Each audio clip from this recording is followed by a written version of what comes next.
नमस्कार, मैं मयंक स्वागत करता हूँ आप सभी का हिंदी वात्सल्य में।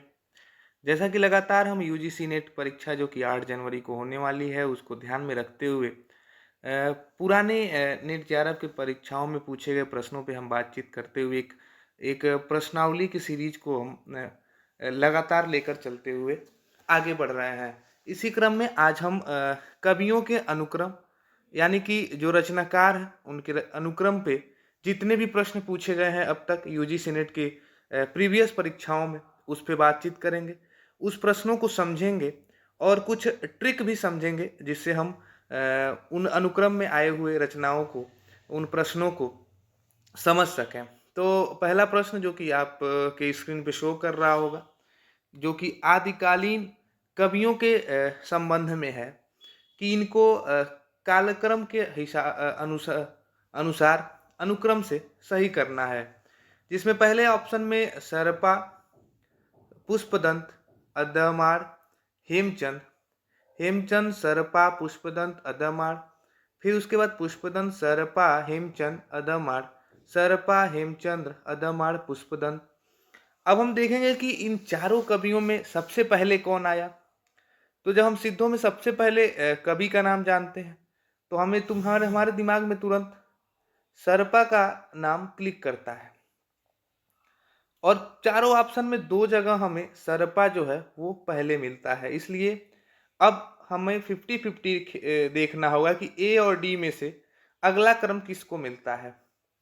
तो जो 9वीं शताब्दी में हम देखते हैं कि 9वीं शताब्दी में पुष्पदंत और 11वीं शताब्दी में ये हेमचंद।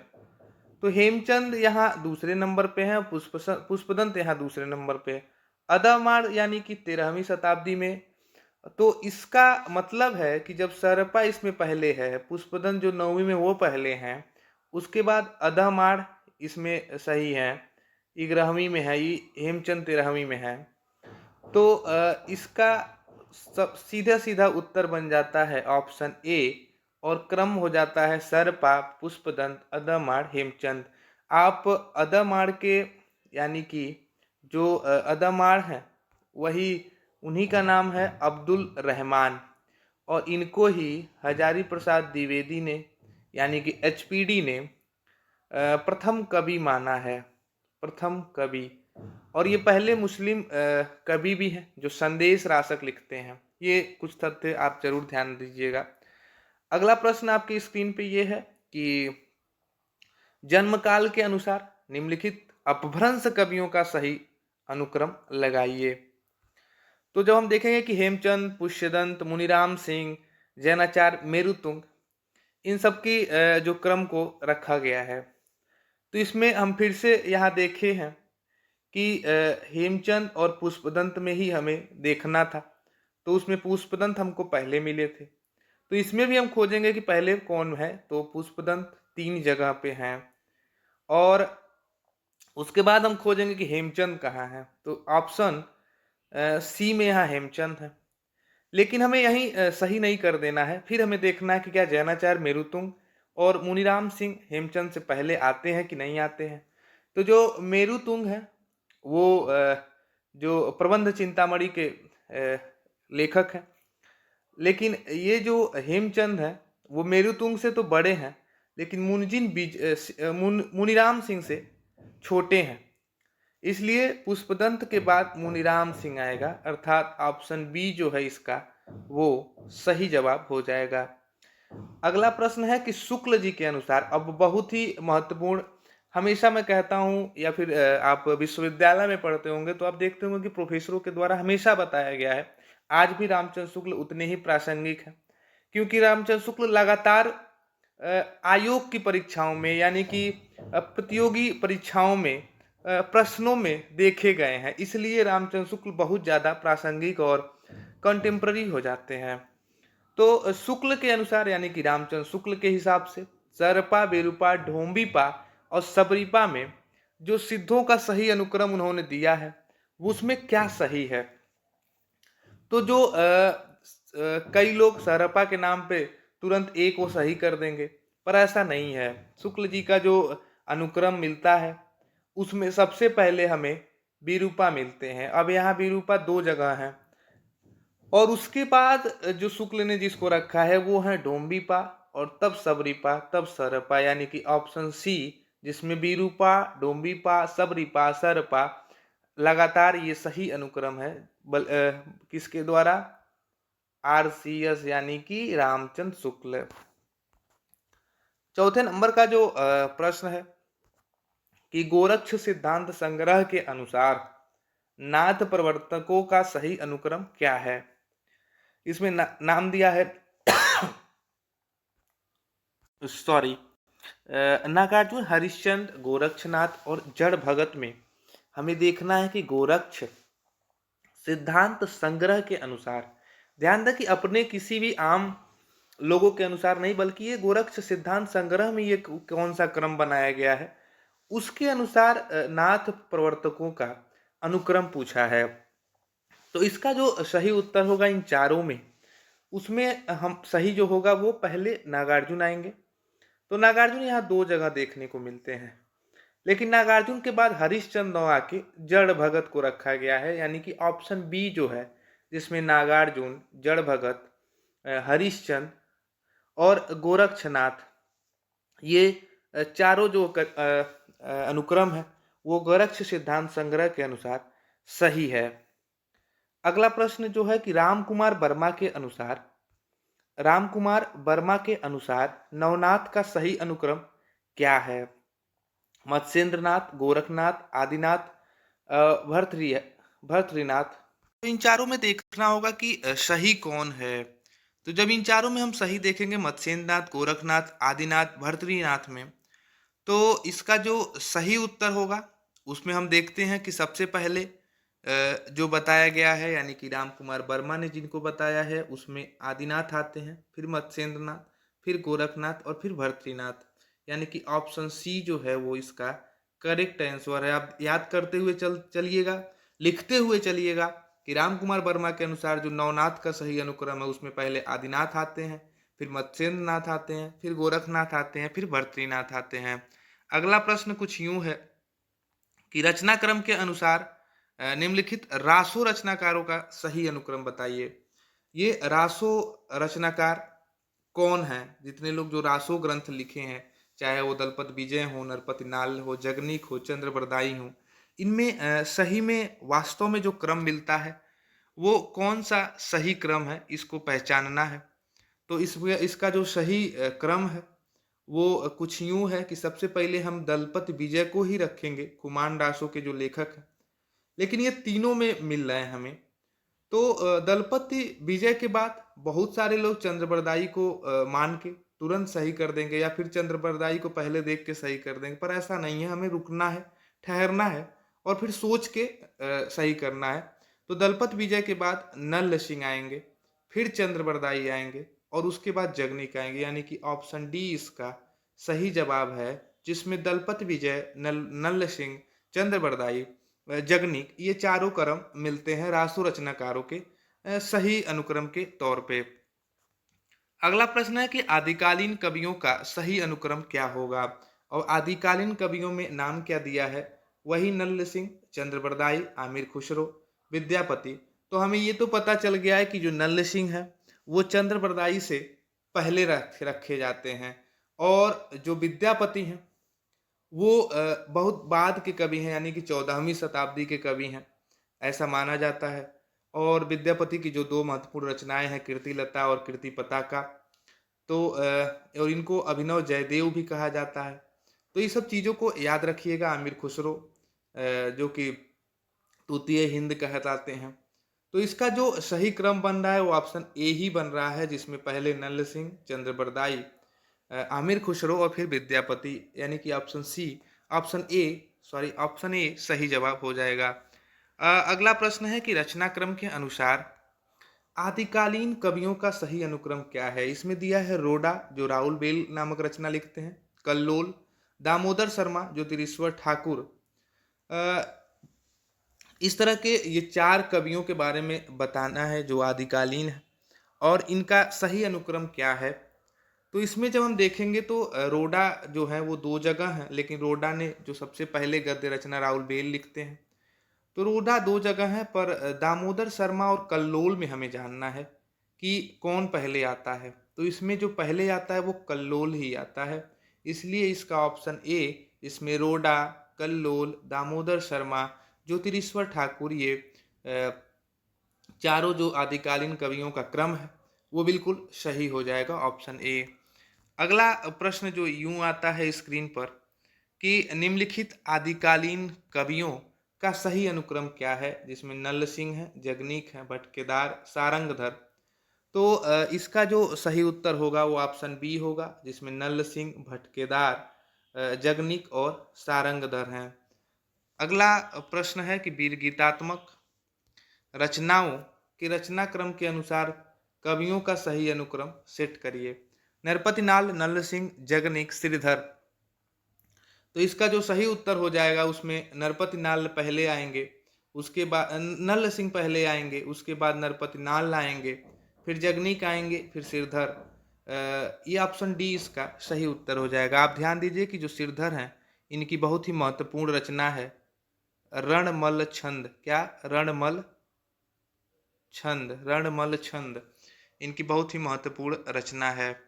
अगला प्रश्न है कि आचार्य शुक्ल के अनुसार सिद्धों का सही अनुक्रम बताइए। अब इसमें नाम बदल दिया है कि लुईपा, लीलापा, गोरक्षपा, कन्नपा। ध्यान दीजिए कि इसमें जो सही अनुक्रम बनेगा, इन चारों कवियों में जो सही अनुक्रम बनेगा वो होगा ऑप्शन ए, यानी कि लुईपा, लिलीपा, गोरक्षपा, कन्नपा। अगला प्रश्न है कि रचनाकारों का सही अनुक्रम क्या है। तो इसमें दिया है सरपा, जोइंदू, स्वयंभू, उद्यतन, सूरी। तो इसमें जो सही अनुक्रम बनेगा, हम पहले सरपा को पाते हैं, फिर स्वयंभू आते हैं, तब जोइंदू और अद्यतन सूरू आते हैं, यानी कि ऑप्शन डी इसका सही उत्तर हो जाएगा। अगला प्रश्न है कि रचनाकारों का सही अनुक्रम बताइए। हेमचंद, देवसेन, श्रावकाचार वाले, शालिभद्र सूरी, भर्तृश्वर, बाहुबली वाले, और प्रबंध चिंतामणि यानी कि मेरुतुंग ने लिखा है। और इसका अनुक्रम जो हो जाएगा वो ऑप्शन सी हो जाएगा, जिसमें देवसेन पहले आएंगे, फिर उसके बाद हेमचंद आएंगे, तब शालिभद्र सूरी और जैनाचार्य। शालिभद्र सूरी के इसमें ध्यान रखिएगा गणपत चंद्र गुप्त ने इनको पहला कवि माना है हिंदी का। अगला प्रश्न है फिर कवियों का सही अनुक्रम ही है। इसमें शरपा, सोमप्रभ सूरी, गोरखनाथ, हेमचंद दिया है। अब इसका जो सही अनुक्रम लगाएंगे हम, तो हम देखेंगे सबसे पहले शरपा आएंगे। शरपा हमें दो में मिल गए, ए और सी में। अब हम देखेंगे कि उसके बाद कौन आता है। तो हमें ज्ञात है कि शरपा के समय, उसके कुछ ही समय के बाद गोरखनाथ ने भी अपना नाथ पंथ लेके चला था, यानी कि सिद्ध इधर से और नाथ पश्चिम से लेके चल रहे थे। और उसी बीच में हेमचंद अपने जैन ग्रंथों को, सब अनुशासन, कुमारपाल चरित को लेकर चले थे।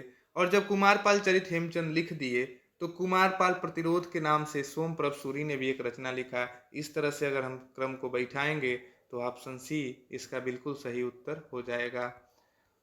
अगला प्रश्न है कि आदिकालीन निम्नलिखित रचनाकारों का जो सही अनुक्रम क्या है, जिसमें गोरखनाथ, विद्यापति, आमिर खुसरो हैं। इसको आप बहुत अच्छे तरीके से समझ सकते हैं कि जो खुसरो और विद्यापति हैं वो बाद के कवि हैं, लेकिन शरपा और गोरखनाथ थोड़ा पहले के कवि हैं। इस अनुक्रम को जब हम देखेंगे तो स्पष्ट रूप से शरपा पहले हैं, यानी कि ऑप्शन सी इसका सही उत्तर हो जाएगा। अगला प्रश्न है कि फिर से कवियों को ही सही अनुक्रम में बैठाना है। इसमें पुष्पदंत, अदामार, स्वयंभू, हेमचंद। अब इसमें जिसमें स्वयंभू पहले आएंगे वो इसका सही उत्तर हो जाएगा। अगला प्रश्न है कुछ और कवियों के बारे में, और ये कवि हैं रीतिकालीन, और इन्हीं रीतिकालीन कवियों के बारे में कालक्रम का सही अनुक्रम पूछा हुआ है। तो इसमें ऑप्शन के तौर पे चिंतामणि, केशवदास, मतीराम और पद्माकर को अनुक्रम के हिसाब से बैठाने को बोल रहा है। तो हम देखते हैं कि चिंतामणि, जिनको प्रथम कवि रीतिकाल का माने हैं प्रस्तोता के रूप में रामचंद्र शुक्ल ने, और केशवदास जो भक्तिकाल से ही अपनी रचनाएं लिखते आ रहे हैं, अर्थात केशवदास इसमें बड़े हैं, इसलिए तुरंत हम ऑप्शन बी को सही उत्तर टिक कर देंगे। अगला प्रश्न है कि अब ये नए कवियों के बारे में पूछ रहा है, दिनकर, बच्चन, अज्ञे, मुक्तिबोध में बड़ा कौन है? तो अगर हम थोड़ा सा दिमाग लगा के अगर चलें, तो हम जब देखते हैं कि दिनकर, अज्ञे और बच्चन मुक्तिबोध में कौन बड़ा है, तो हम देखते हैं कि छायावाद के बाद जब राष्ट्रवादी चेतना आती है और प्रगतिवादी चेतना के बीच में जो राष्ट्रवादी चेतना के रूप में कवि मिलते हैं, उसी में हमको दिनकर मिलते हैं। अब दिनकर हम अगर पहले पे रख दें तो दो में दिनकर है। अब दो में दिनकर है तो इसे स्पष्ट समझिए कि अज्ञे जो है वो बहुत बाद के कवि हैं। तो इस अर्थ में जो ऑप्शन ए होगा वो सही होगा कि रामधारी सिंह दिनकर यानी कि आर, उसके बाद बच्चन, फिर अज्ञे, फिर मुक्तिबोध यानी कि RBAM। इसका सही जवाब ऑप्शन ए हो जाएगा। अगला प्रश्न भी कालक्रम पर ही है और ये भक्तिकालीन कवियों के ऊपर है, जिसमें संत कवि विशेषकर कबीरदास, दादू, सुंदरदास जो कि सबसे पढ़े लिखे कवि हैं संतों में, मलुकदास, अजगर करीन चाकरी। तो इन कवियों के कालक्रम को सही तरीके से लगाना है। तो इसमें हम स्पष्ट रूप से देखेंगे कबीरदास जो इन सबके बॉस कहलाते थे, संतों के सबसे बॉस हैं, संत काव्यधारा के प्रवर्तक के रूप में जाने जाते हैं, यानी कि ऑप्शन डी इसका सही जवाब हो जाएगा। कुछ अनुक्रम को हम सीधे उनके कवियों से ही, उनके ऑप्शन से ही सही तरीके से कर सकते हैं, थोड़ा सा अपना प्रेजेंस ऑफ माइंड यूज करके। अगला प्रश्न है कि निम्नलिखित वर्गों में रचनाकारों के कालक्रम अनुसार कौन सा अनुक्रम सही है? फिर से दिनकर, बच्चन, अज्ञे वही दिया है, बस मैथिली शरण गुप्त को आगे कर दिया है। अब ध्यान देना है कि मैथिली शरण गुप्त जो 1912 में भारत भारती लिखते हैं, 1909 में रंग में भेद, रंग में भंग लिखते हैं और साकेत जैसी रचना छायावाद के पहले लिखते हैं, और ये बच्चन दिनकर छायावाद के बाद आते हैं, प्रयोगवाद में अज्ञे आते हैं। तो यानी कि मैथिली शरण गुप्त इन लोगों के बॉस सबसे पहले आते हैं। अगला प्रश्न है कि सिरदर पाठक जो स्वतंत्रतावाद के बहुत ही प्रखर स्तंभ रहे हैं, और महादेवी वर्मा जो कि छायावाद की एक स्तंभ के रूप में और स्त्री मुक्ति की एक रचनाकार रही हैं, त्रिलोचन और श्रीकांत वर्मा, इन लोगों में कौन बड़ा है कौन छोटा, इसका निर्णय सिर्फ इतने से करना होगा कि श्रीधर पाठक पहले आते हैं, फिर महादेवी आती हैं, यानी कि ऑप्शन ए इसका सही जवाब हो जाएगा। उपन्यासकारों का जो क्रम है वो कुछ यूं दिया है कि राधिका रमण प्रसाद सिंह, अमृतलाल नागर, मोहन राकेश, देवकी नंदन खत्री में जो कि चंद्रकांता लिखते हैं, इनमें कौन जो चारों का क्रम है वो कौन सा सही है? तो कानों में कंगना आप कहानी सुने होंगे राधिका रमण प्रसाद सिंह का, तो सबसे बड़े जो इसमें हैं वो राधिका रमण प्रसाद सिंह ही हैं, और ऐसे जब हम देखेंगे तो ऑप्शन ए ही इसका सही जवाब होगा, जिसमें राधिका रमण प्रसाद सिंह, अमृतलाल नागर, मोहन राकेश और देवकी नंदन खत्री इसके सही क्रम में लगे हुए हैं। अगला प्रश्न है कि आलोचकों का कालक्रम बताइए। अब बहुत ही महत्वपूर्ण ये प्रश्न होने वाला है, क्योंकि आलोचकों का, एक तो आलोचना से लोग भागते हैं और उसके बाद आलोचकों का सही अनुक्रम जब पूछ लेता है तो दिमाग का दही कर देता है परीक्षाओं में। और इसमें दिया क्या है कि विजय देव नारायण शाही, डॉक्टर देवराज, श्याम रामस्वरूप चतुर्वेदी और लक्ष्मीकांत वर्मा, इन चार लोगों पे इनको अनुक्रम में करने को दिया है। अब इसमें होता क्या है कि रामस्वरूप चतुर्वेदी चाहे विजय देव नारायण शाही, जिनको कुजात मार्क्सवादी आलोचक कहा गया है, डॉक्टर देवराज 1949 में छायावाद का पतन नामक ग्रंथ लिखते हैं। ये डॉक्टर देवराज तो 1949 में छायावाद का पतन नामक ग्रंथ लिखते हैं। लेकिन जो इसका सही उत्तर होगा उसमें इनमें सबसे बड़े आलोचक के रूप में जो आते हैं वो रामस्वरूप चतुर्वेदी आते हैं, और उसके बाद शाही जी आते हैं, और फिर लक्ष्मीकांत वर्मा, और सबसे बाद में डॉक्टर देवराज आते हैं। तो ये जो अनुक्रम होगा वो बिल्कुल सही हो जाएगा। अगला प्रश्न है फिर से आलोचकों का। ये जब आलोचक आते हैं तो दिमाग में एक अजब सी हलचल पैदा होती है, क्योंकि जब हम आलोचना से ही डरने लगते हैं तो इन आलोचकों के जन्म काल को किस तरह से सेट करेंगे, तो बड़ा आसान है भैया। जो जितनी पहले की बातें कर सकता है, जो जितने बाद की चीजों को स्वीकार करता है, इसमें बांटिए आप। जैसे अब इसमें अगर हमें केवल ट्रिक पे बांटना हो तो आप देखेंगे कि साहित्य में सबसे पहले सबसे बेहतरीन तरीके से विधेयवादी सिद्धांत में सबसे पहले इतिहास कौन लिखा? शुक्ल ने लिखा। उसके बाद तुरंत भर में आदिकालीन चीजों को उठा के फिर से पढ़ना और शुक्ल को बेजोड़ मुकाबला करने का काम कौन किया? हजारी प्रसाद द्विवेदी ने किया। उसके बाद क्या होता है कि इन दोनों को पढ़ के जो एक निचोड़ निकालते हैं वो रामविलास शर्मा जी आते हैं। और उसके बाद तब छायावाद को अपनाने वाले, छायावाद का समर्थन करने वाले नंद दुलारे वाजपेयी आते हैं। तो इस तरह से अगर अनुक्रम बनेगा तो गड़बड़ हो जाएगा। यानी कि इसमें दिमाग लगाना होता है कि वास्तव में जो है वो रामचंद्र शुक्ल के बाद हजारी न आके, रामविलास जी न आके, नंद दुलारे वाजपेयी आते हैं जो इन्हीं के रामचंद्र शुक्ल के ही चेले हैं। और उसके बाद हजारी प्रसाद द्विवेदी आते हैं और फिर सबसे बाद में रामविलास शर्मा आते हैं। यानी कि ऑप्शन सी इसका सही जवाब हो जाएगा। अगला प्रश्न है कि भगवती चरण वर्मा जो चित्रलेखा उपन्यास के रचनाकार हैं, बच्चन, क्या भूलूं क्या याद करूं, अज्ञे, असाध्य बीड़ा वाले कवि और नरेंद्र शर्मा के कवियों में कौन अनुक्रम, कौन बड़ा है कौन छोटा है, इसको सेट करना है।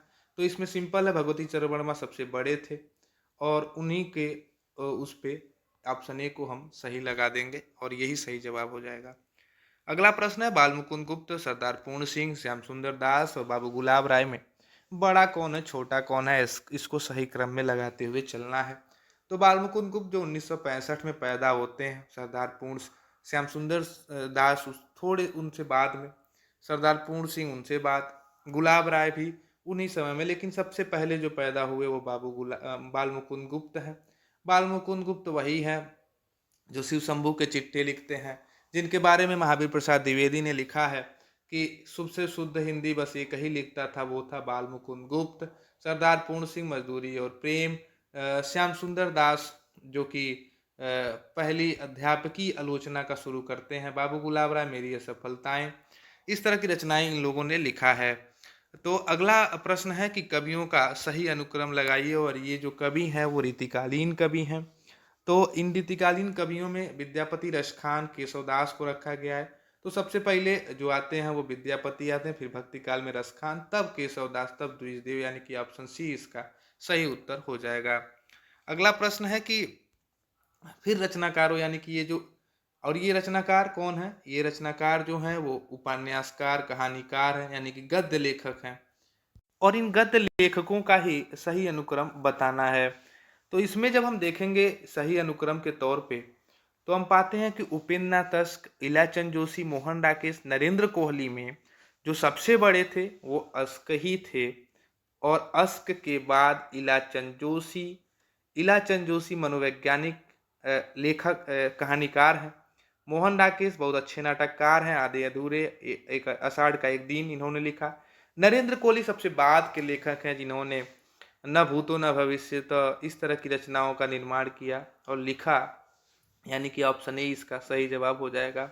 अगला प्रश्न है कि छायावादी काव्यधारा के प्रमुख स्तंभों का जन्मतिथि के आधार पे सही अनुक्रम बताइए। ये बहुत ही महत्वपूर्ण, परीक्षा की दृष्टि से बहुत ही इम्पोर्टेंट, वेरी वेरी इम्पोर्टेंट है, क्योंकि ये लगातार परीक्षाओं में पूछा जाने वाला प्रश्न है और ये बहुत ही मतलब हिंदी साहित्य में सारे लोग फ्लॉप हो जाएं पर ये चारों के चारों सुपरहिट अपने जमाने के ब्लॉकबस्टर हीरो हैं और इन चारों को जरूर आप याद करिएगा।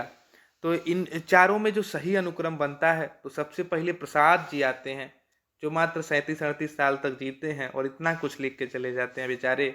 फिर निराला जी आते हैं अपनी स्मृतियों का दुखगान करते हुए और पंत आते हैं कि उस दुख को सहते हुए प्रकृति से जोड़ने लगते हैं और जब प्रकृति से जोड़ते जोड़ते फिर से एक बार मन की विरागनी उठती है तो महादेवी वर्मा देखने को मिलती हैं और इन चारों से मिलके जो युग बनता है वो बनता है छायावाद। अगला प्रश्न जो 30वें नंबर का है कि जीवन काल की दृष्टि से अनुक्रम पे बैठाना है कि सोहनलाल द्विवेदी, सूरदास, केशव दास, जगन्नाथ दास रत्नाकर। कितना आसान है। सबसे पहले सूर यानी कि ऑप्शन सी इसका सही उत्तर हो जाएगा। अगला प्रश्न है फिर से जीवन काल की दृष्टि से, और देखिए कि जब जहां पे जिस तरह की छायावाद के चारों स्तंभकारों का अनुक्रम पूछ लिया, बहुत कठिन बात है। लेकिन जब पूरे एक काल का अंतर रहेगा कवियों में, तो उसके अनुक्रम को सही करना बड़ा आसान है। यहाँ श्रीधर पाठक, मैथिली शरण गुप्त, दिनकर और गेम इस तरह के पूछा हुआ है। तो इसमें जो सही उत्तर होगा वो हम देखते हैं कि श्रीधर पाठक जो है वो सबसे पहले मिलते हैं हमें, और उसके बाद बिल्कुल पता है कि अज्ञे और दिनकर के बाद श्रीधर पाठक से पहले बाद में मैथिली शरण गुप्त ही होंगे, यानी कि ऑप्शन ए इसका सही उत्तर हो जाएगा। अगला प्रश्न है कि निबंधकारों में अनुक्रम बताना है। अब ये निबंधकार कौन कौन है? महावीर प्रसाद द्विवेदी, आरसीएस यानी कि रामचंद्र शुक्ल, एचपीडी और विद्यानिवास मिश्र। तो हम देखते हैं कि एमपीडी और एचपीडी और आरसीएस और विद्यानिवास मिश्र में कौन सा क्रम इसका सही है? तो इसका जो सही अनुक्रम है बिल्कुल जिस पे मैंने लगाया है, पहले महावीर प्रसाद द्विवेदी आते हैं, फिर शुक्ल आते हैं, फिर विद्यानिवास मिश्र के गुरु हजारी प्रसाद द्विवेदी आते हैं। अगला प्रश्न है कि पद्माकर, बिहारी, चिंतामणि, केशव में सही अनुक्रम बताना है। तो इसका जो सही उत्तर होगा वो पहले केशव आएंगे, फिर चिंतामणि, फिर बिहारी और पद्माकर, यानी कि ऑप्शन डी इसका सही उत्तर हो जाएगा। फिर श्रीधर पाठक, अयोध्या सिंह उपाध्याय, हरिऔध और मैथिली शरण गुप्त, रामनरेश त्रिपाठी जिनकी रचना है मिलन पथिक स्वप्न। आप इसको जरूर याद रखिएगा। तो इनमें सही अनुक्रम पूछ रहा है, तो इनमें जब हम सही अनुक्रम बताएंगे तो हमें ये भी बताना होगा कि इसमें बड़ा कौन है, इनमें छोटा कौन है। तो इसका जो सही उत्तर होगा वो इसका ऑप्शन ए हमें दिख रहा है, जिसमें श्रीधर पाठक आ रहे हैं, हरिऔध आ रहे हैं, मैथिली शरण गुप्त और रामनरेश त्रिपाठी, यानी कि ऑप्शन ए ही इसका सही उत्तर हो जाएगा। अगला प्रश्न है कि राम वृक्ष बेनीपुरी, वासुदेव शरण अग्रवाल, भगवत शरण उपाध्याय और डॉक्टर संपूर्णानंद, ये भी निबंधकार हैं। संपूर्णानंद जो कि शिक्षा का उद्देश्य, आचरण की शिक्षा का उद्देश्य, इन तरह का निबंध इन्होंने लिखा है। राम वृक्ष बेनीपुरी का निबंध तो आपके उसमें सिलेबस में ही है, माटी की मूर्तें। तो इस तरह के जब अनुक्रम को हम सही करेंगे तो इसमें हम देखेंगे कि जो डॉक्टर संपूर्णानंद हैं वो यूपी के सीएम भी रह चुके हैं। तो इस तरह से जो ऑप्शन डी है इसका, यानी कि संपूर्णानंद सबसे पहले आते हैं इन लोगों में, फिर ये भगवत शरण उपाध्याय और वासुदेव अग्रवाल, बेनीपुरी लोग आते हैं, इसलिए ऑप्शन डी इसका सही उत्तर हो जाएगा। अगला प्रश्न कुछ ही इस अनुक्रम में है कि सूरदास, परमानंद, कृष्णदास और कुंभन दास में इसको सही करना है। तो हमने बिल्कुल पता है कि जो इसके अष्टछाप के जो कवि हैं इनमें कुंभन दास सबसे उम्रदराज थे, यानी कि ऑप्शन बी इसका सही उत्तर हो जाएगा। अगला प्रश्न है कि प्रताप नारायण मिश्र, बाल मुकुंद गुप्त में और बालकृष्ण भट्ट और राजा लक्ष्मण सिंह में बड़ा कौन है, छोटा कौन है? तो इसका जो सही उत्तर होगा, जो राजा शिव प्रसाद सितारे हिंद के विरोध में खड़े हुए उस समय में 83 और 1845-49 के समय में, तो वो राजा लक्ष्मण सिंह, यानी कि ऑप्शन सी इसमें बिल्कुल सही है। पहले लक्ष्मण सिंह, बालकृष्ण भट्ट, प्रताप नारायण मिश्र, बाल मुकुंद गुप्त। प्रताप नारायण मिश्र की जो 1981 में 83 में निकलने वाली पत्रिका है ब्राह्मण, बालकृष्ण भट्ट की हिंदी प्रदीप, आप जरूर याद रखिएगा। अगला प्रश्न है कि नए कवियों के ऊपर है, और सर्वेश्वर दयाल सक्सेना, ऋतुराज, मदन कश्यप और नरेश मेहता संशय की एक रात जो लिखते हैं, उनमें सही अनुक्रम क्या है, कौन बड़ा है, कौन छोटा है? तो हम देखते हैं कि मदन कश्यप जो है वो सबसे बाद के कवि हैं, और सबसे बाद के कवि को जब हम चुनेंगे तो यानी कि ऑप्शन डी इसका सही उत्तर निकल के आ जाएगा, जिसमें नरेश मेहता, सर्वेश्वर दयाल सक्सेना, ऋतुराज और मदन कश्यप ये सही अनुक्रम मिलता है। जिस कवि के अब ट्रिक क्या है, किस तरह से हम अनुक्रम वाले प्रश्न को हल करेंगे। जैसे हमने मिला है सर्वेश्वर दयाल सक्सेना, ऋतुराज, मदन कश्यप, नरेश मेहता, 4 कवियों के बारे में हमें देखने को मिल रहा है। या तो ऐसे कवि को पकड़ेंगे जो सबसे पहले आया हो, कालों के हिसाब से देखेंगे, या तो एक ऐसे कवि को हम देखेंगे जो सबसे बाद का कवि हो। तो इसमें हम देखेंगे कि सबसे पहले के कवि का अनुमान नहीं लगाया जा सकता, लेकिन जो सबसे बाद के कवि हैं मदन कश्यप, जो आज भी अभी कविताएं पढ़ रहे हैं, इधर तमाम गोष्ठियों में देखते मिल जाते हैं। तो इसको देखा जाएगा, यानी कि अगर इस समय तक कोई सामने आपके कविता पढ़ रहा है तो ये जाहिर सी बात है कि भले हो सकता है कि वो बहुत उम्र हो, लेकिन वो बाद का ही कवि होगा। इस अनुमान से भी तुक्का या फिर जो भी है सही होता है। तो आप या तो पहले सबसे पहले वाले कवि को खोजेंगे या तो सबसे बाद वाले कवि को खोजेंगे। तो यहाँ सबसे बाद वाले कवि मदन कश्यप लगे, जो कि ऑप्शन डी में वाकई में सबसे बाद में है, और यही इसका सही ऑप्शन हो जाएगा। अब हम देखेंगे कि विविध संबंधी प्रश्न। विविध संबंधी प्रश्न का मतलब क्या है कि जो हिंदी के प्रचार प्रसार से और तमाम हिंदी के विविधता से जो प्रश्न बनते हैं उसको देखेंगे, और ये भी नेट में पूछे गए हैं। तो इसका जो सही है कि दक्षिण भारत हिंदी प्रचार सभा का मुख्यालय कहाँ है, ये नेट 2005 में पूछा गया प्रश्न है। आप ध्यान दीजिए कि बेंगलोर, हैदराबाद, मैसूर और चेन्नई 4 ऑप्शन में दिया गया है। तो इसका जो सही उत्तर होगा वो बेंगलोर, जो आईटी का हब कहा जाता है, वो ना होके, मैसूर ना होके, इसका जो सही उत्तर है वो चेन्नई है। कि दक्षिण भारत हिंदी प्रचार सभा का जो मुख्यालय है वो चेन्नई में है। अगला प्रश्न है कि हिंदी प्रसार के संदर्भ में निम्नलिखित प्रमुख संस्थाओं का कालक्रम के अनुसार सही अनुक्रम सही लगाइए। इसका अब कालक्रम किस तरह से है कि कौन पहले आया, कौन बाद में आया। तो हमें पता है कि 1893 में सबसे पहले अगर हिंदी की कोई सभा बनी ही है तो वो और कोई नहीं, नागरी प्रचारणी सभा ही है, और ये केवल एक ऑप्शन में दिख रही है, ऑप्शन बी में, नागरी प्रचारणी सभा। उसके बाद हिंदी साहित्य सम्मेलन प्रयाग में, जिसमें गांधी जी भी आए थे। दक्षिण भारत हिंदी प्रचार सभा सी राजगोपालचारी वाला, और राष्ट्रभाषा प्रचार सभा वर्धा में। यही इसका सही उत्तर हो जाएगा। अगला प्रश्न है कि महात्मा गांधी अंतर्राष्ट्रीय हिंदी विश्वविद्यालय वर्धा में स्थित है। उत्तर ही मैंने खुद बता दिया, वर्धा महाराष्ट्र में स्थित है।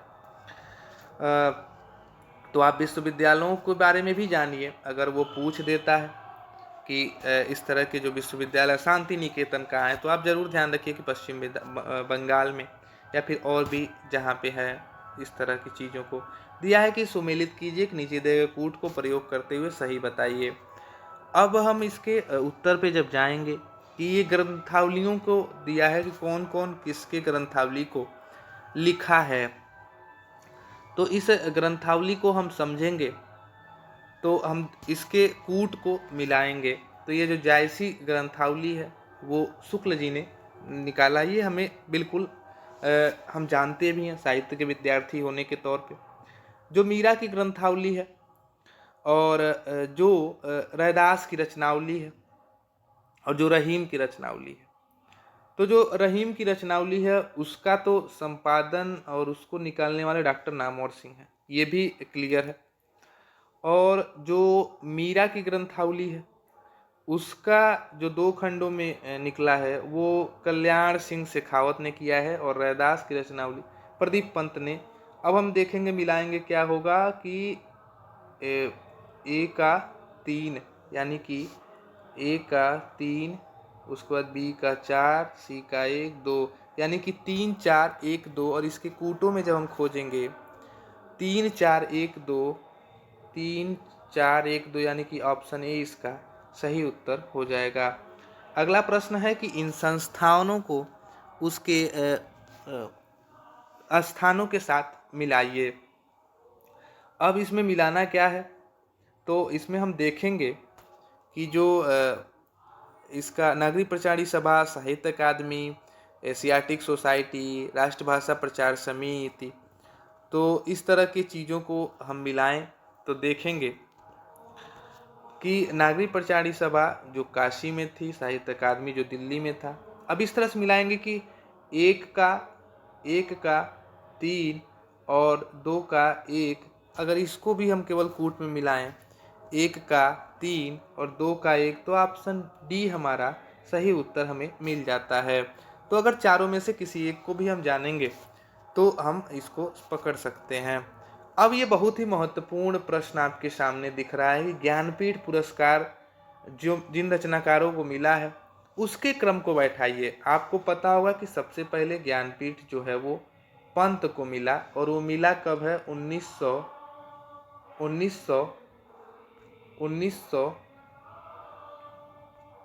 1968 में। कब मिला है? 1968 में। 68 में पंत को मिला है। अब इसके क्रम को पूछ रहा है, तो हम क्रम को जब मिलाएंगे, और पंत के बाद किसको मिला? तो पंत के बाद ज्ञानपीठ जो है वो दिनकर, ज्ञेय, इस तरह महादेवी, इन लोगों को मिला। तो इसमें जो सही आएगा वो 72 में जो दिनकर को मिला, फिर अज्ञेय को, फिर निर्मल वर्मा, और महादेवी का इसमें नाम नहीं है तो हम उस तरह कमर मिलाएंगे, तो ऑप्शन सी इसका जो है वो सही उत्तर हो जाएगा। अब जो अज्ञेय को मिला है कि कितनी नावों में कितनी बार, उर्वशी, निर्मल वर्मा और कुंवर नारायण के समय तक संपूर्ण साहित्य पर मिलने लगा था। अगला प्रश्न है कि जयशंकर प्रसाद ग्रंथावली और तमाम लोगों के ग्रंथावलियों का युग्म बनाया है, और उसमें से पूछ रहा है कि कौन सी इसमें से कितने युग्म, जो चारों युग्म हैं उनमें क्या सही है। तो इसके युग्म को जब हम देखेंगे, और इसमें पूछ रहा है कि कौन सा सही नहीं है, असंगत पूछा है। तो इसमें हम देखेंगे तो जो जयशंकर प्रसाद की ग्रंथावली है नंद दुलारे वाजपेयी, नामवर सिंह का मिलाया है नंद किशोर नवल से, नागार्जुन की रचनावली शोभाकांत से, बच्चन की रचनावली अजीत कुमार से। अब हमें एक चीज़ तो क्लियर है कि जो नागार्जुन की रचनावली है वो शोभाकांत जी ने ही निकाला है, उनके पुत्र, और जो नामवर की रचनावली है वो भी नवल जी ने ही निकाला है। तो 2 और 3 तो सही हैं। अब बच्चन की रचनावली जो 9 खंड में है उसमें, और नंद दुलारे वाजपेयी, तो जयशंकर प्रसाद की जो ग्रंथावली है उसको तो बिल्कुल वाजपेयी जी ने नहीं निकाला, यानी कि एक जो है वो गलत है। अब एक के साथ केवल एक गलत दिया है ऑप्शन बी में, यानी कि जो ऑप्शन बी है इसका वो सही जवाब हो जाएगा। अगला प्रश्न है कि ब्रह्म समाज और प्रार्थना समाज, तमाम समाज हैं, तमाम, और इधर उसके संस्थापक हैं, इनको इनके कूट को मिलाना है। तो जो ब्रह्म समाज है वो राजा राम मोहन राय, और आर्य समाज दयानंद सरस्वती, रामकृष्ण मिशन जो है वो विवेकानंद, प्रार्थना समाज केशव चंद सेन से है। तो इसका जो कूट बना वो कुछ यूं बना कि 4 4 5 4 5 3 2, 4 5 3 2 याद रखिएगा। 4 5 3 2 और 4 5 3 2 इसके ऑप्शन डी में है, इसलिए सही जवाब हो जाएगा ऑप्शन डी। अगला प्रश्न है कि शुक्ल जी इंदु पत्रिका के आधार पर कहानियों के आरंभ, मतलब कि कथनों पर विचार करना, और इसमें से कौन कौन से कथन जो हैं वो सही हैं इसको देखना है। तो इस पे हम बातचीत करते हुए पहले कथनों को पढ़ेंगे और फिर तब उसके निष्कर्ष पे जाएंगे। तो कह रहा है कि शुक्ल जी इंदु पत्रिका के आधार पे कहानी के आरंभ का निर्धारण करते हैं। शुक्ल जी के अनुसार हिंदी की प्रथम मौलिक कहानी 11 वर्ष का समय है। प्रसाद की पहली कहानी ग्राम इंदु में छपी थी। विशंभरनाथ शर्मा की पहली कहानी रक्षाबंधन 1912 में सरस्वती में छपी थी। अब इसमें देखना है कि सही क्या है गलत क्या है। तो पहली जो है इंदु पत्रिका के आधार पे शुक्ल जी कहानियों का आरंभ निर्धारण करते हैं, बिल्कुल सही नहीं है, गलत है ये। शुक्ल जी के अनुसार हिंदी की पहली कहानी, कोई अपनी ही कहानी को पहली कहानी कैसे मान सकता है, ये भी गलत है, उसने कहा था को माना है। अब विशंभरनाथ शर्मा जो कि रक्षाबंधन 1912 में सरस्वती को में छपी थी, नहीं, सरस्वती में इनकी कहानी नहीं छपी थी, लेकिन इनकी जो कहानी है प्रसाद की ग्राम कहानी है वो हिंदू में ही छपी थी। ये बिल्कुल सही है, यानी कि जो इसका ऑप्शन ए होगा, केवल 3 इसका यानी कि तीसरे नंबर का जो कथन है वो बिल्कुल सही होगा। अगला प्रश्न है कि हिंदी कहानी में प्रथम से संबंध कथनों को मिलाइए और देखिए कि कौन सा कूट इसमें सही हो रहा है, कितने इसमें सही हैं। तो इसका जो सही उत्तर होगा, हिंदी की प्रथम वैज्ञानिक कहानी चंद्रलोक की यात्रा, बिल्कुल गलत है। नई कहानी का प्रथम प्रयोग नामवर सिंह ने कहा, ये बिल्कुल सही है। और सक्रिय कहानी का आंदोलन कमलेश्वर ने किया, नहीं, कमलेश्वर ने नहीं किया था। हिंदी के प्रथम दलित लेखक की कहानी वचनबद्ध, दलित लेखक की कहानी वचनबद्ध, ठीक है, ये भी सही है, यानी कि इसका 2 और 4 जो है वो सही है। तो ऑप्शन में जब हम 2 और 4 पे जाएंगे तो इसके देखेंगे कि ऑप्शन बी इसका सही जवाब हो, केवल 2 और 4 की नई कहानी को का प्रथम प्रयोग नामवर सिंह ही करते हैं और नई कहानी का पहली कहानी परिंदे को मानते हैं। अगला प्रश्न है कि हिंदी खड़ी बोली के संदर्भ में निम्नलिखित कथन को इस प्रकार से देखिए और उसके सही कूट को सही करिए। हिंदी खड़ी बोली का प्रथम गद्य ग्रंथ भाषा योग वशिष्ठ, भाषा योग वशिष्ठ है, ऐसा कह रहा है। फिर कह रहा है कि हिंदी खड़ी बोली प्रथम गद्य रचना चंद छंद वर्णन की महिमा है। और हिंदी खड़ी बोली की प्रथम महाकाव्य पृथ्वीराज रासो है। हिंदी खड़ी बोली का प्रथम काव्य ग्रंथ एकांतवासी योगी है। इसमें कह रहा है कि सही कौन है, इसमें कितने सही हैं। तो जो हिंदी खड़ी बोली का प्रथम गद्य ग्रंथ भाषा योग वशिष्ठ जो राम प्रसाद निरंजनी का है, ये तो बिल्कुल सही है। और जो खड़ी बोली गद्य की प्रथम रचना है चंद छंद वर्णन की महिमा, ये भी सही है। खड़ी बोली का प्रथम महाकाव्य पृथ्वीराज रासो, नहीं, ये गलत है। खड़ी बोली का प्रथम महाकाव्य जो है वो प्रिय प्रवास है, हरिऔध की लिखी हुई। और खड़ी बोली की प्रथम काव्य ग्रंथ एकांतवासी योगी जो है श्रीधर श्रीधर पाठक के द्वारा लिखी गई है। यानी कि जो इसका एक 1 2 4 इसका कूट बन रहा है। अब हम देखेंगे कि 1 2 4 कहाँ है, तो ऑप्शन सी में 1 2 4 दिख रहा है, इसलिए इसका ऑप्शन सी सही जवाब हो जाएगा। हिंदी का प्रथम दोहा छंद के प्रयोक्ता हैं। हिंदी के प्रथम दोहा छंद के प्रयोक्ता में रोडा सरपा स्वयंभू में हमें बताना है। दोहा छंद के प्रथम प्रयोक्ता हैं। इस तरह के फैक्ट को जरूर आप ध्यान रखिएगा। इसके सही उत्तर में जो इंदु हैं, जो इंदु इसके प्रथम प्रयोक्ता हैं दोहा के। हिंदी के प्रथम गीतकार थे। हिंदी के प्रथम गीतकार के रूप में हम किसे देखते हैं, तो हिंदी के प्रथम गीतकार विद्यापति हैं। अगला प्रश्न है कि हिंदी नाटक में प्रथम से संबंध कथन पर बात करिए।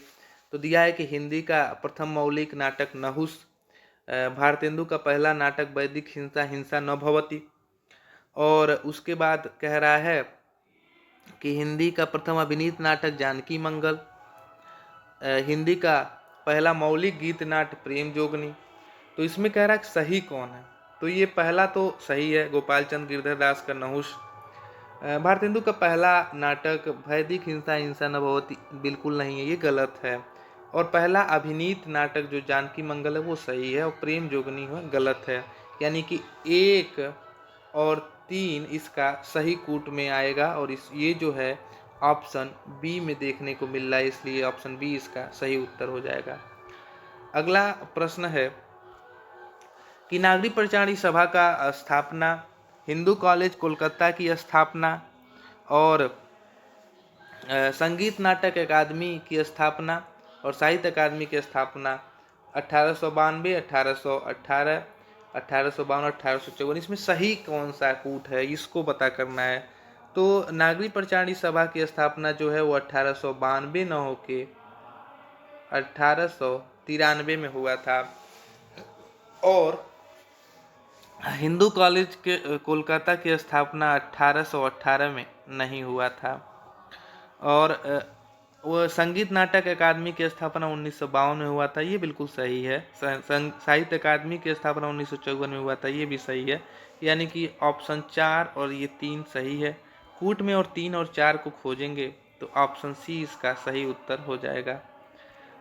अगला प्रश्न है कि फिर से सूचियों को सुमेलित करना है और इन सूचियों को सुमेलित करते हुए हमें कूट को बनाना है। अब हम कूट को जब हम बनाएंगे तो फोर्ट विलियम कॉलेज, यानी कि ये कोलकाता में है और ये 1800 में खुला था। लॉर्ड वेलेस्ली के समय हुआ था, ये जरूर आप ध्यान दीजिएगा। प्रगतिशील लेखक संघ, ये लखनऊ में आया था 1936 में। अध्यक्ष बने थे प्रेमचंद। और जो नागरिक प्रचारणी सभा है वो वाराणसी में आया था 1893 में। और राष्ट्रभाषा प्रचार समिति जो है वो महाराष्ट्र में निकला था।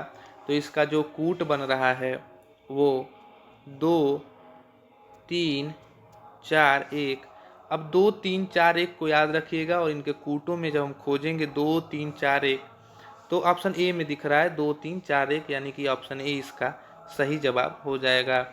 अगला प्रश्न है कि देवनागरी लिपि सुधार उत्तर प्रदेश सरकार द्वारा और राजभाषा विभाग, सूचना प्रसारण, मतलब कि मंत्रालय दिया हुआ है और आयोग और अकादमी दिया हुआ है, इसमें से कौन सा संगत है कौन सा असंगत है ये पूछ रहा है। तो इसमें असंगत पूछ रहा है।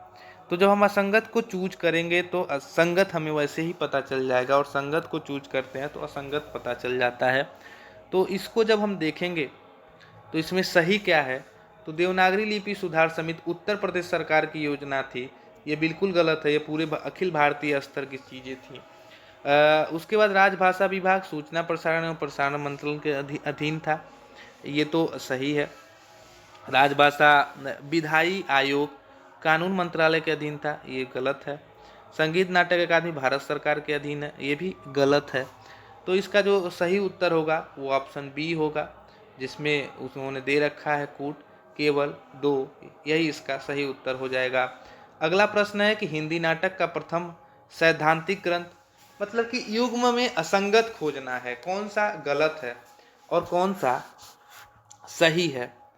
तो इसमें असंगत पूछ रहा है। तो असंगत जब हम खोजेंगे तो उसमें दे रहा है कि हिंदी नाटक का प्रथम सैद्धांतिक ग्रंथ कौन सा है, तो इसको डैश करके दिया है रूपक रहस्य को मान रहा है। देवनागरी लिपि सुधार के प्रथम अध्यक्ष आचार्य नरेंद्र को मान रहा है। हिंदी का प्रथम गद्य लेखक श्रीधर पाठक को बोल रहा है। हिंदी के प्रथम कोशकार के लेखक आमिर खुसरो को कह रहा है। तो इसके चीज़ों को हमें देखना होगा कि कौन इसमें असंगत है। तो हिंदी नाटक का प्रथम सैद्धांतिक ग्रंथ जो रूपक रहस्य बता रहा है ये तो सही है।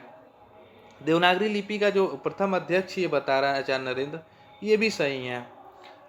हिंदी का प्रथम गद्य लेखक के रूप में जो बता रहा है श्रीधर पाठक, ये सही नहीं लग रहा है। ये राम प्रसाद निरंजनी, योग भाषा, योग वशिष्ठ और भी बहुत सारे गद्य लेखक मिले थे, देवसेन श्रावकाचार्य वाले, तो ये बाद के कवि हैं श्रीधर पाठक, यानी कि ऑप्शन 3 इसका गलत हुआ। और हिंदी के प्रथम कोशकार के लेखक के रूप में अमीर खुसरो को माना जाता है, ये सही है। यानी कि इसका जो सही उत्तर हो जाएगा वो तीसरा वाक्य है जो कि गलत है। तो ये ऑप्शन सी में देखने को मिल रहा है, इसका ऑप्शन सी सही हो जाएगा। अगला प्रश्न है कि हिंदी भाषा में फिर से युग्म में संगत खोज रहा है, इस बार सही युग्म को खोजने को कह रहा है। आप जब परीक्षा दें तो संगत और असंगत के नीचे ये अंडरलाइन जरूर कर लें। ये बहुत ही मतलब एक बहुत ही छोटा सा मिस्टेक देखने को आ जाता है। असंगत और संगत में घर आके बहुत पछतावा होता है। तो पहला कह रहा है कि हिंदी भाषा में हिंदी का प्रथम व्याकरण भाषा चंद्रोदय को कह रहा है। नागरी लिपि सुधार समिति के प्रथम सभापति बाबू राधा कृष्ण दास को कह रहा है। खरी बोली शब्द के प्रथम प्रयोक्ता गिलक्राइस्ट को बता रहा है। हिंदी के प्रथम व्याकरण की भाषा डच भाषा को कह रहा है। अब इसमें हमें देखना होगा कि सही क्या है। तो जो हिंदी भाषा में प्रथम व्याकरण जो है भाषा चंद्रोदय, ये तो बिल्कुल सही रचना है और सही कथन भी है, यानी कि एक सही हो गया इसका।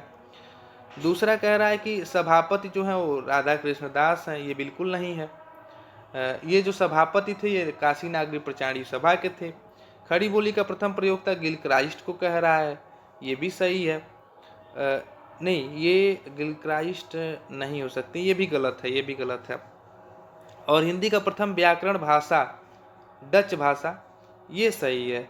यानी कि इसका 1 और 4 सही होगा, और 1 और 4 को जब हम खोजेंगे तो ऑप्शन ए में हमें देखने को मिलेगा, यानी कि ऑप्शन ए इसका सही उत्तर हो जाएगा। अगला प्रश्न है कि विश्व हिंदी सम्मेलन के संदर्भ में निम्नलिखित कथनों पर विचार करें। विश्व हिंदी सम्मेलन नागपुर में 1975 में पहली बार आयोजित हुआ था। राष्ट्रभाषा प्रचार समिति वर्धा की कार्यकारिणी ने 1973 में विश्व हिंदी सम्मेलन आयोजित करने का प्रस्ताव पारित किया।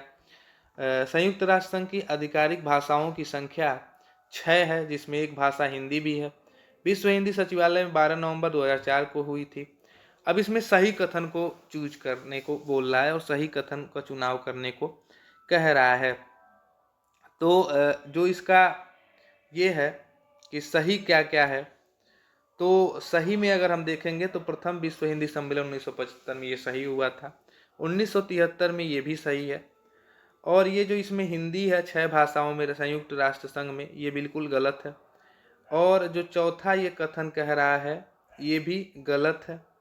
यानी कि इसका जो सही होगा वो 1 और 2 होगा, और वो जब जिस ऑप्शन में खोजेंगे तो ऑप्शन बी हो जाएगा। ऑप्शन बी इसका सही उत्तर हो जाएगा। अगला प्रश्न है कि निम्नलिखित सूचियों को सुमेलित कीजिए, नीचे दिए गए कूट का प्रयोग करते हुए सही उत्तर का चुनाव कीजिए। प्रगतिशील लेखक संघ, नागरी लिपि सुधार समिति, सरस्वती पत्रिका, फोर्ट विलियम कॉलेज, और इधर इसके मार्क्सिम बेलोजली, प्रेमचंद, महात्मा गांधी, इस तरह में दूसरी सूची दी गई है जो उसके संपादक और प्रयोक्ता रहे हैं, जिनके समय में वो बना है। तो इसको जब हम मिलाएंगे तो प्रगतिशील लेखक संघ को हम प्रेमचंद से मिला लेंगे, और सरस्वती पत्रिका को महावीर प्रसाद द्विवेदी से मिलाएंगे, और सरस्वती पत्रिका को महावीर प्रसाद द्विवेदी से नहीं मिलाएंगे। और सरस्वती पत्रिका को महावीर प्रसाद द्विवेदी से इसलिए नहीं मिलाएंगे क्योंकि उसमें चिंतामणि घोष भी ऑप्शन में दिया हुआ है, तो इसको आप जरूर ध्यान दीजिएगा। तो चिंतामणि घोष भी ऑप्शन में दिए गए हैं। तो इसका जो सरस्वती पत्रिका में 1900 में जो संपादन था वो चिंतामणि घोष करते थे। फोर्ट विलियम कॉलेज मार्क्सिम बेलेजली को मिलाते थे, और इसको प्रेमचंद को मिलाते हैं। तो इसका हो जाएगा 2, सी का हो जाएगा 4, और डी का हो जाएगा 1, यानी कि 2-41, 2-41, यानी कि ऑप्शन डी इसका सही उत्तर हो जाएगा। अगला प्रश्न है फिर रचनावलियों को लेकर के है, और उस रचनावलियों को किसने संपादित किया है उसके बारे में पूछ रहा है। तो अज्ञेय की रचनावली बता रहा है कृष्णदत्त पालीवाल, कबीर ग्रंथावली हजारी प्रसाद द्विवेदी, कुंवर नारायण संसार यतीन्द्र मिश्र, खुसरो की हिंदी कविता ब्रजरत्न दास।